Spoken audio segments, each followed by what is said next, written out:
lumalabas yung mga aroma niya. Pakuloan ko muna siya.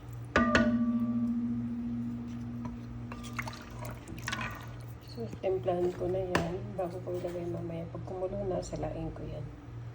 Para tanggalin ko yung paminta at saka yung cardamom.